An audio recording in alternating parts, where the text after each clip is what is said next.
Merci de nous rejoindre sur Place DTP TV. Vous avez l'habitude maintenant, si vous nous suivez depuis Orléans, on vous fait découvrir notamment des métiers des travaux publics. C'est le but de cette tournée Place DTP 2022. Et si vous êtes très attentif, vous avez sûrement suivi dans les précédentes vidéos qu'on a parlé de l'AFPA ici à Bourges, mais on n'est pas rentré dans les détails.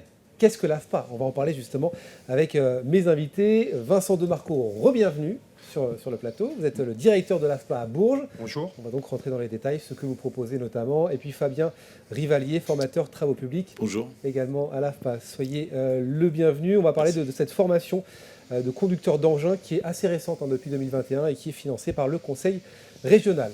Vincent Demarco, l'AFPA, c'est quoi? Bonjour, alors qui sommes-nous? C'est ça la question. Voilà, c'est ça. Donc l'AFPA, c'est le premier organisme de formation en France et en Europe. On accueille plus de 115 000 actifs sur l'ensemble du territoire. Toute la France, d'accord. Tout à fait. Donc on accueille 2 tiers de demandeurs d'emploi et un tiers de salariés.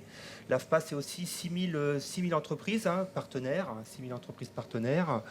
Partenaires, c'est-à-dire que vous envoyez des élèves. Voilà, c'est ça, qui font des stages, ou qui travaillent dans le cadre d'un contrat d'apprentissage ou de professionnalisation. Donc c'est effectivement 6 000 partenaires. L'AFPA, on existe depuis 70 ans, c'est important de le préciser, 70 ans. Donc, historiquement, vous êtes placé. C'est ça, on existe depuis 1949. On est au service de l'État, des régions, des collectivités locales, des entreprises, des branches professionnelles et également des individus. Notre mission, c'est d'apporter des solutions sur un territoire.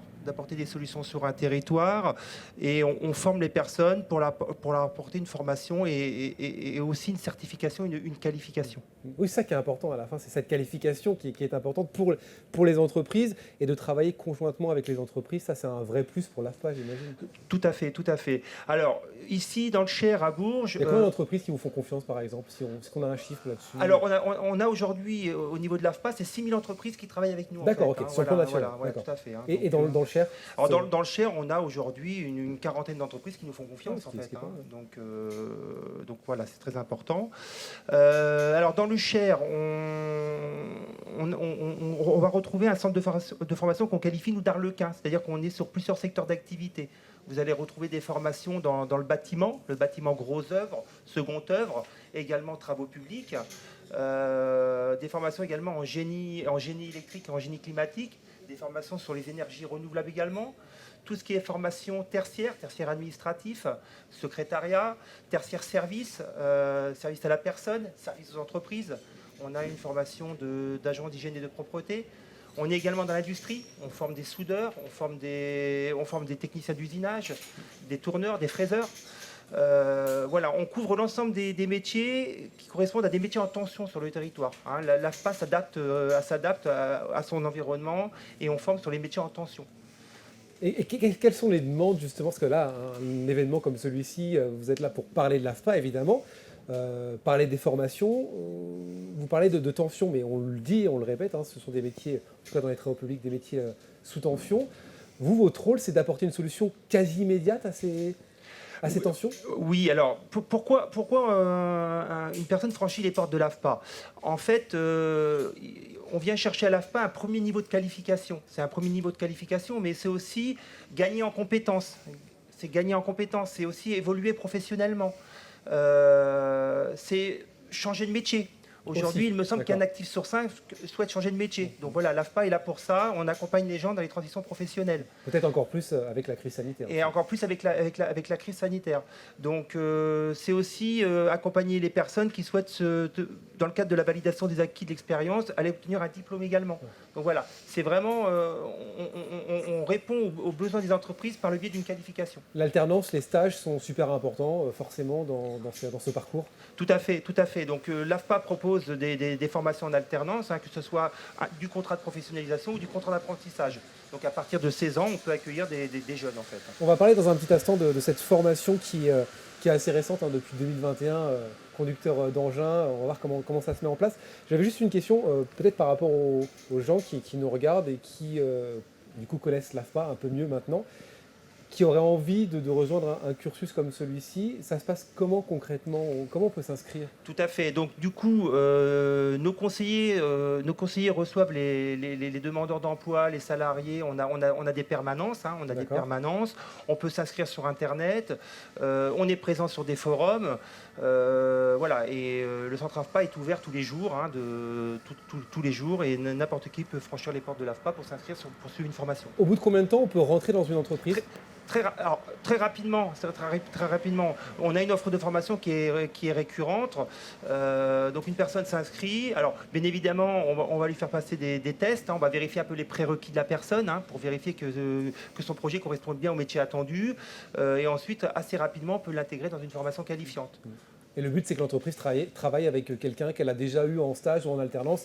Il y a une continuité. Le but, c'est de recruter ou de la recruter, cette personne, à la fin. Voilà, ce qui est important, c'est qu'on ne forme pas pour former, mais on forme les personnes pour les mettre au travail. C'est okay. ça qui est important. On ne forme pas pour former. Voilà, c'est ça. C'est une bonne phrase. Tout à fait. Je la retiendrai. C'est important de parler de l'AFPA. Pour décrire ce qu'est l'AFPA, on va parler d'une formation qui est assez récente. Vous me disiez 2021, formation conducteur d'engin avec Fabien Rivalier. Donc vous êtes formateur travaux publics. Oui, tout à à l'AFPA fait. Depuis combien de temps? Alors moi je travaille à l'AFPA depuis 2017. J'ai une expertise métier dans les bâtiments et les travaux publics de 25 ans à peu près. J'étais 15 ans à mon compte avant d'être formateur. Toute votre expérience dans les travaux publics, vous l'apportez à l'AFPA? J'essaye. Ok. Est-ce qu'on peut parler de cette formation conducteur d'engin? En quoi elle est importante aujourd'hui?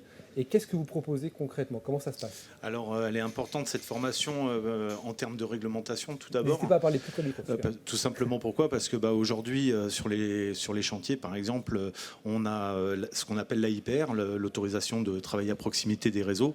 Aujourd'hui, pour mettre les pieds sur un chantier, c'est quasiment obligatoire pour tous les hommes au sol, comme pour les conducteurs d'engins.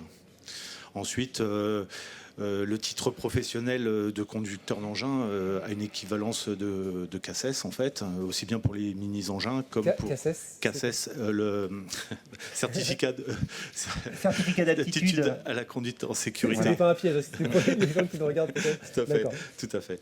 Et donc ça, c'est des choses qui sont importantes parce que on sensibilise les gens aussi à la sécurité sur les chantiers. Oui, quoi. ça, c'est important. Très bien. Alors concrètement, dans cette formation qui existe depuis 2021, qui est financée par le conseil régional, ça c'est un vrai plus aussi. Quand on rentre dans cette formation, on apprend quoi au tout départ? Il y a de la théorie et de la pratique? Alors, en amont d'une période en entreprise, comme le disait Vincent, effectivement, il y a une partie théorique, donc ce fameux AIPR, la théorie du CACES, et aussi ce qu'il y a de très attractif dans notre formation, c'est la partie simulateur, pour tout ce qui est d'une première approche en fait, de la manipulation d'un engin. Et ça rassure comme beaucoup. Un simulateur de vol quand on veut devenir pilote. Tout à fait, on le voit même à la limite aujourd'hui en auto-école presque. C'est vrai. Et ça, c'est quelque chose qu'on a depuis plusieurs années. Et c'est vraiment une partie, je dirais, très très importante de la formation parce que ça nous fait gagner du temps derrière sur le terrain, quoi. Gagner du temps, ça c'est important. Et pour les futurs élèves aussi, il y a un côté un peu attractif de se dire... Bon, il y a ce côté jeu vidéo entre guillemets, voilà, il y a ce côté attractif d'aller en cours, tout à fait. Ça. Je dirais que ça doit revenir, j'imagine. Pour les plus jeunes, c'est plus facile, je dirais, l'apprentissage sur le simulateur, parce que bon, c'est vrai que pour les plus anciens, c'est un petit peu plus compliqué.